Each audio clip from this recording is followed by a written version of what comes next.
Aujourd'hui, on est parti pour aller au château de Murol. C'est un château, j'imagine médiéval. En fait, je connais pas tant que ça.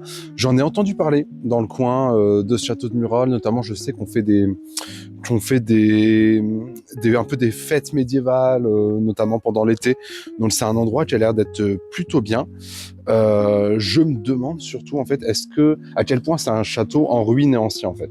Est-ce que ça va plutôt être un château vraiment 12e siècle qui va être complètement en ruine, sans toit, plus vu la météo, j'espère quand même qu'on sera un peu abrité.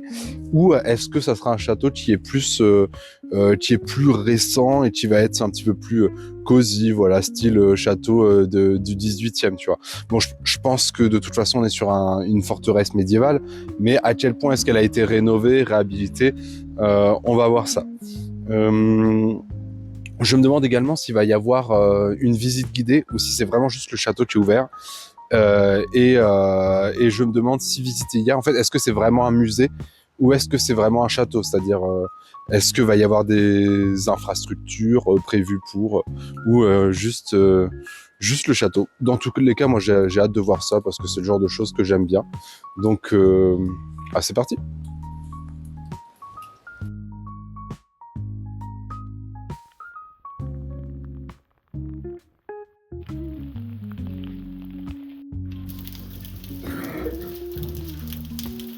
Savoir qu'on ne manquera pas à sa table n'est pas des...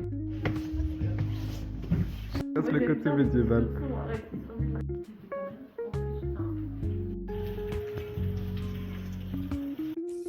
Et le château de Murol, trop bien.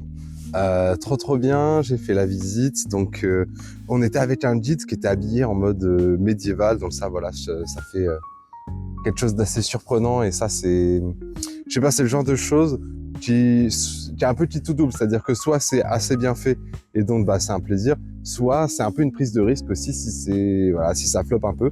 Mais comme c'est comment ça s'appelle, un, une visite assez familiale, en fait, ça marche très bien. Les enfants, ils sont à fond et tout.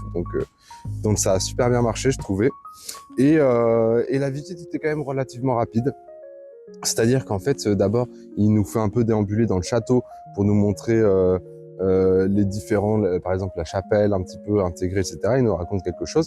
Puis à la fin, quand on arrive dans la cour intérieure, qui d'ailleurs est pas du tout en ruine en fait. Je savais pas si le château était à quel niveau de décomposition était le château. Et en fait, il est vraiment super bien conservé.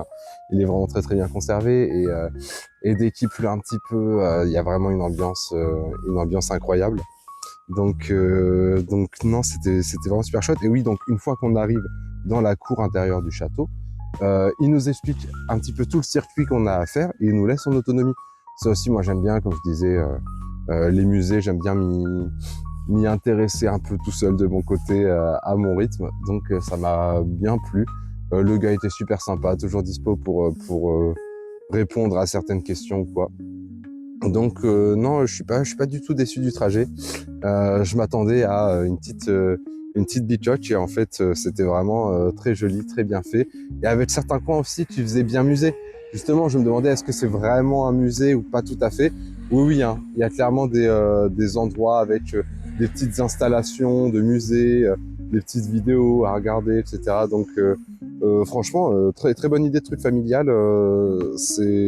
Ouais, franchement, c'est très marrant. Et puis voilà, quand t'es un peu vieux, t'en prends plein la vue. Et quand t'es plus jeune, je pense que ça doit faire carrément rêver. Donc voilà. D'ailleurs, je vais voir un petit peu ce que je vais pouvoir rêver dessus. Et on va commencer l'écriture.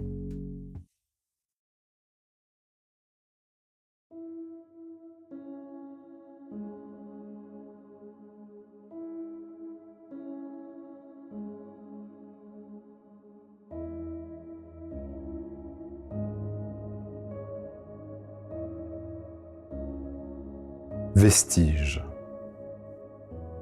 Dans la brume endormie des landes tuméfiées, perce une ombre perchée sur son roc insoumis, dont l'orgueil ennemi qui semble me défier, de son œil fortifié, surveille l'accalmie. Je me glisse parmi les renforts mortifiés, J'avance sanctifié dans la physionomie des entrailles vomies d'un enfer pétrifié.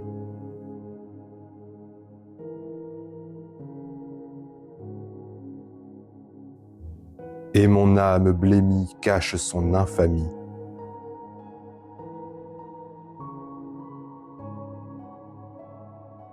Dans l'oubli pacifié du silence édifié.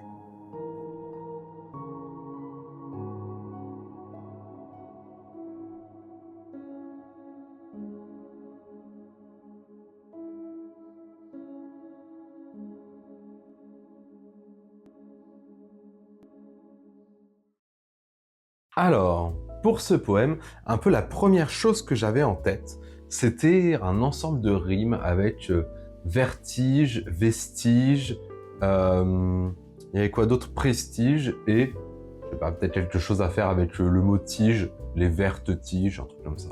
Je ne sais pas.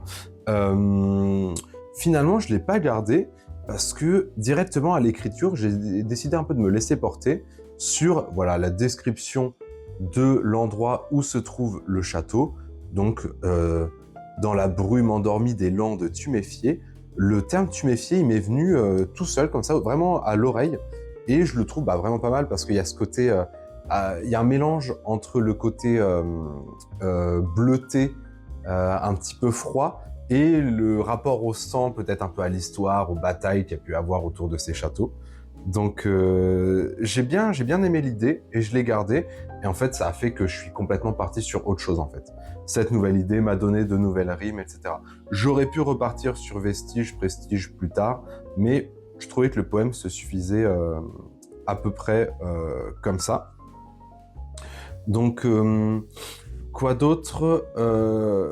Là, la petite spécificité qui m'a apporté, je ne sais pas si vous l'avez remarqué, c'est de faire un peu une alternance entre des rimes à la césure, entre les rimes à la césure et les rimes à la fin. Donc là, on a par exemple endormi, qui va rimer avec insoumis, tuméfié, qui va rimer avec perché, etc. Donc insoumis, ensuite ennemi, ensuite perché, défié, fortifié, accalmie, etc. Je garde ce schéma-là pour la suite du poème également. Alors pourquoi ça? Déjà parce que ça m'amuse, mais derrière on pourrait mettre un petit sens. Moi, cette disposition me donne vraiment l'impression de quelque chose de très organisé, comme par exemple seraient des murailles avec des pierres qui seraient mises en quinconce. Donc c'est cette organisation très implacable, très dure, que j'ai voulu aussi essayer de représenter. À noter que à la fin, on retrouve des rimes internes, donc son âme blêmie cache son infamie, dans l'oubli pacifié, du silence édifié, donc fié, mimi. Ça donne un peu cette impression de base, et pour peut-être un peu casser le rythme du poème pour donner une fin. Peut-être que je trouve au niveau du rythme, le dernier vers serait un petit peu en trop, peut-être. Je pense que déjà rien que la fin, et son âme blêmie cache son infamie, au niveau de l'oreille, ça suffit.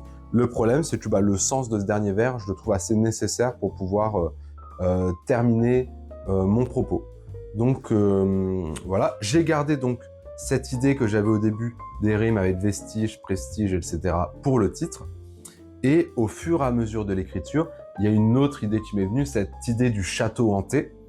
Donc j'ai commencé à me glisser dans la peau de cet esprit qui glisserait dans ces renforts mortifiés. C'est pour ça qu'on a tout un lexique de la mort, de la guerre, de la blessure, avec tuméfié, etc. Donc voilà, un poème sur un esprit qui découvrirait un château et qui déciderait de s'y cacher. J'espère qu'il vous aura plu et n'oubliez pas, enlivrez-vous.